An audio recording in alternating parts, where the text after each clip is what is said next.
Welcome. Today we will be reading lesson 248 in the workbook and from the text, chapter 21, section 3, Faith, Belief, and Vision, paragraphs 8 through 12.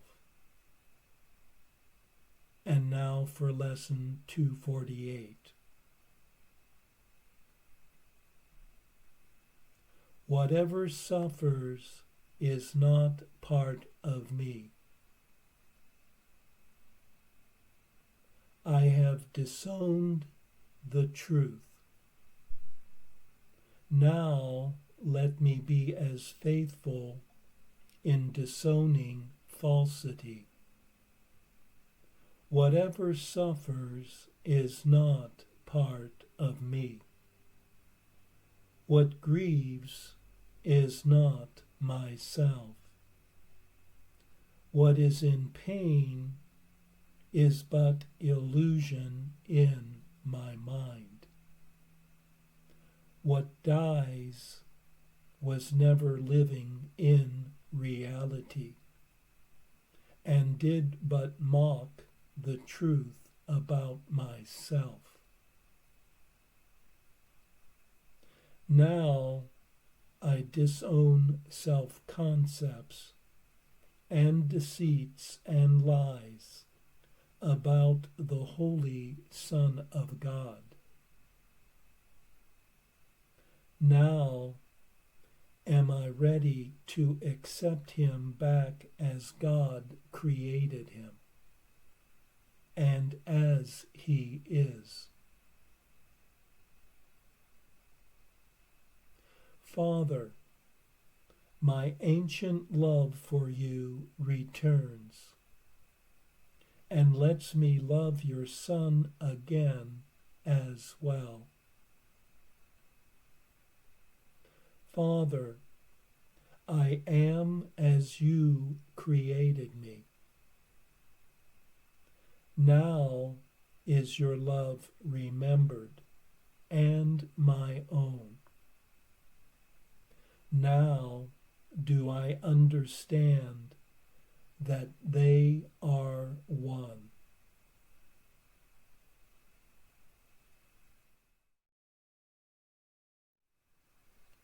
One has successfully denied the truth in the past, so let one use one's strength and deny the false today. For in seeing what suffers, recognize this cannot be oneself. For love did not create pain, and what mourns is not what one is. For love knows no loss, and what appears to die cannot be real, as nothing real or eternal can be threatened. Today let all fictions concerning the majesty one was created to be denied. For love created everything perfectly and forever. Now does one remember that one's love for the eternal and for one's true self are the same.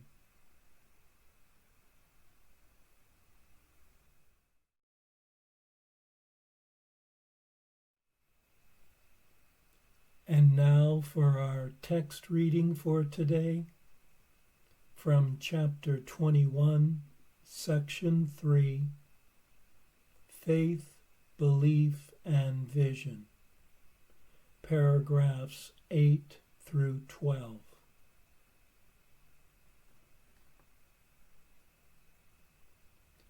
Those who would free their brothers from the body can have no fear. They have renounced the means for sin by choosing to let all limitations be removed. As they desire to look upon their brothers in holiness, the power of their belief and faith sees far beyond the body, supporting vision, not obstructing it.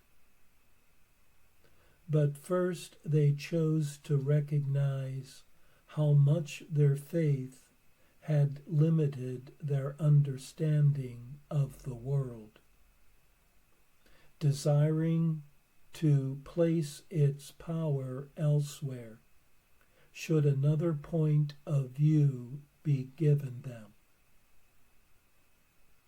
The miracles that follow this decision are also born of faith.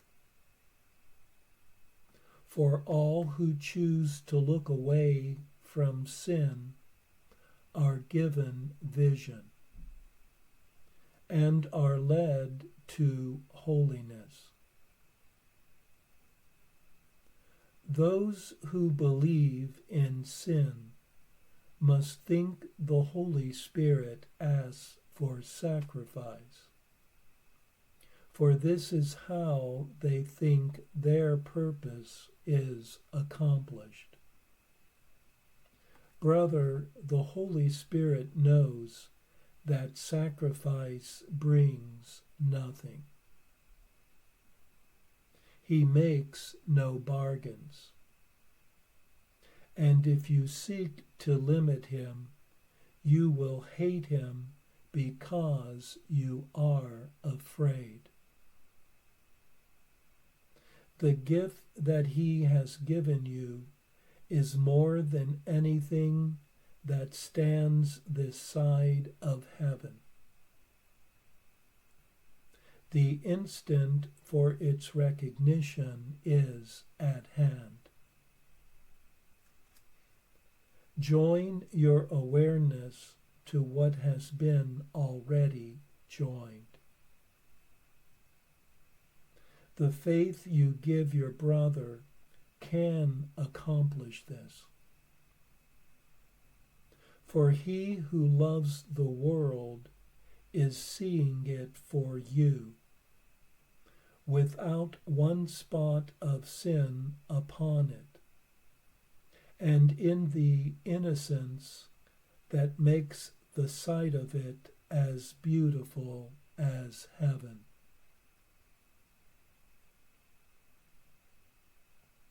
Your faith in sacrifice has given it great power in your sight, except you do not realize you cannot see because of it. For sacrifice must be exacted of a body, and by another body. The mind could neither ask it nor receive it of itself, and no more could the body. The intention is in the mind, which tries to use the body to carry out the means for sin in which the mind believes.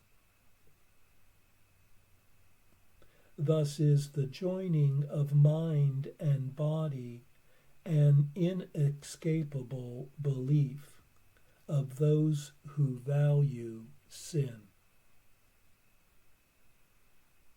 And so is sacrifice invariably a means for limitation, and thus for hate. Think you the Holy Spirit is concerned with this? He gives not what it is his purpose to lead you from. You think he would deprive you for your good. But good and deprivation are opposites and cannot meaningfully join in any way. It is like saying that the moon and sun are one because they come with night and day, and so they must be joined. Yet sight of one is but the sign the other has disappeared from sight. Nor is it possible that what gives light be one with what depends on darkness to be seen. Neither demands the sacrifice of the other. Yet on the absence of the other does each depend. The body was made to be a sacrifice to sin. And in the darkness, so it still is seen. Yet in the light of vision, it is looked upon quite differently. You can have faith in it to serve the Holy Spirit's goal, and give it power to serve as means to help the blind to see. But in their seeing, they look past it, as do you. The faith and the belief you gave it belongs beyond. You gave perception and belief and faith from mind to body. Let them now be given back to what produced them,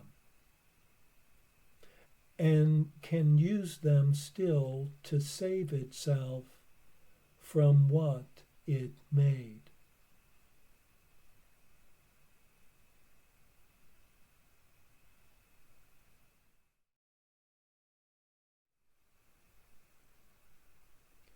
We are told in this text reading that the body was made as a sacrifice to sin.